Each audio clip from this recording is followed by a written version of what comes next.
Are you tired of precise scaling and measuring of modern-day sourdough? Or wondering how it used to be back in the day?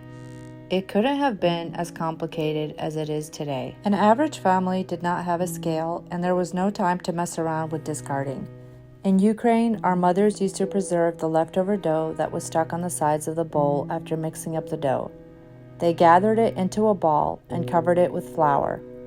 The flour would preserve the lump of dough until your next baking day. Today, we have refrigerators to keep as much sourdough as we want and various methods to maintain one. I'm going to show you how I maintain a sourdough starter with minimal effort. I feed my starter once a week. Keeping it maintained weekly revives my starter quickly. I only take out my starter on my baking day, give it a feeding, and start and finish all of the breads I need for that day. That's only one day that I dedicate to bake all of my breads to have for a week to follow. It's not as complicated as you might think. I only dedicate a small time to make the dough, and the rest is really hands-off before you start baking. This to me is great as I can tend to other tasks and not feel rushed to finish as I would with yeasted breads made from commercial yeast. After I'm done making all of my sourdough breads, my starter goes into the fridge until my next baking day. Refrigerating the starter really slows down the fermentation, and if you feed it regularly every week, it will not be sour. I feed my starter with unbleached King Arthur flour. So I'll take out my starter straight from the fridge and add 2 heaping cups of flour and water straight into the starter. You want to make a thick pancake-like consistency. Place it onto a warm spot in your kitchen like the stove. It usually takes 4 hours for mine to grow, however, it's not necessary to double in size.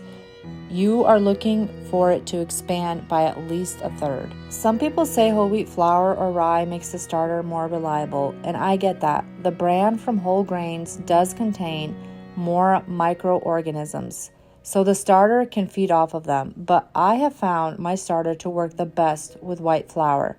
Maybe it's the starch that gets things really going, so that is what I have stuck with. I also don't discard because I'm no longer building up a starter. Instead, I simply try to use up most of it. I'm usually using up 4 to 5 cups of starter on my baking day after a feeding. So I'll leave about a cup of starter to act like the mother for my next feeding. In other words, if I see I have a little over a cup than I'd like to keep, I will think of a way to use up a little more. So for me, that's a recipe that calls for about half a cup of starter, such as pizza dough, cinnamon rolls, and recipes like that. You might want to revive a sourdough starter if it has been forgotten in the fridge. To do this, discard half of the starter and feed it with a 1-to-2 ratio, which is 1 part starter and 2 parts flour and water. If you are not able to use up that much starter, or if you have built up too much, you should find some good discard recipes or give some to the chickens. Why discard, you might be asking? Well, if your starter stalled and isn't getting active, it's likely you need to discard and start with a smaller amount of starter. I've noticed my starter tends to stall when I have too much, hence the reason for discarding. You see, the more starter you have, the bigger feedings you need, ending up with a massive amount of starter. A rule of thumb is to feed it a 1-to-2 ratio. For example, for every cup of starter, feed it with 2 cups of flour and water. You can adjust any amount of sourdough starter with this ratio.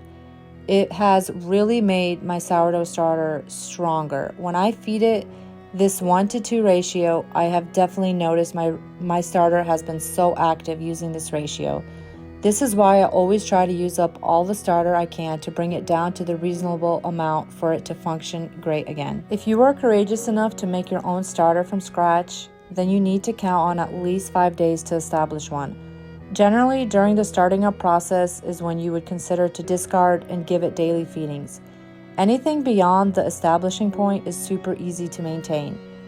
If this all sounds too intimidating, I highly recommend to get some starter from a friend or trusted source. This would save you a lot of time. I personally see a big difference in my gut health since using it with whole grains. Sourdough isn't just an ingredient, it's become a lifestyle for the better. I really appreciate modern day sourdough for the reliable consistency I've seen in my breads. Sourdough isn't just for making breads. My husband makes a Ukrainian fermented drink called kvass with it.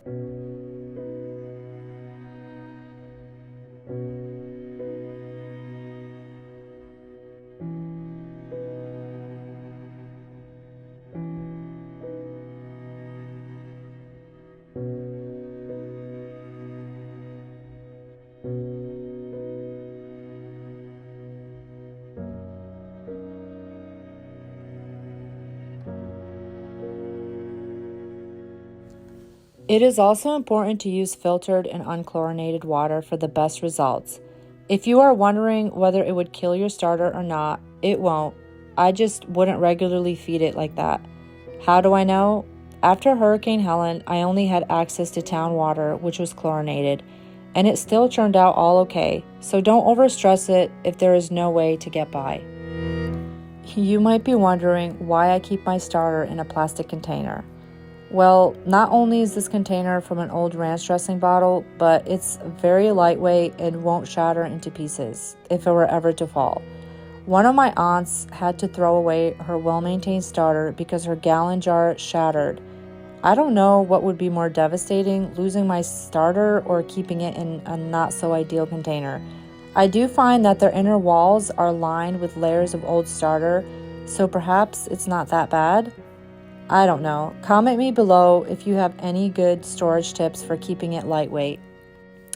Keep sourdough easy with my no discarding method that requires no scales.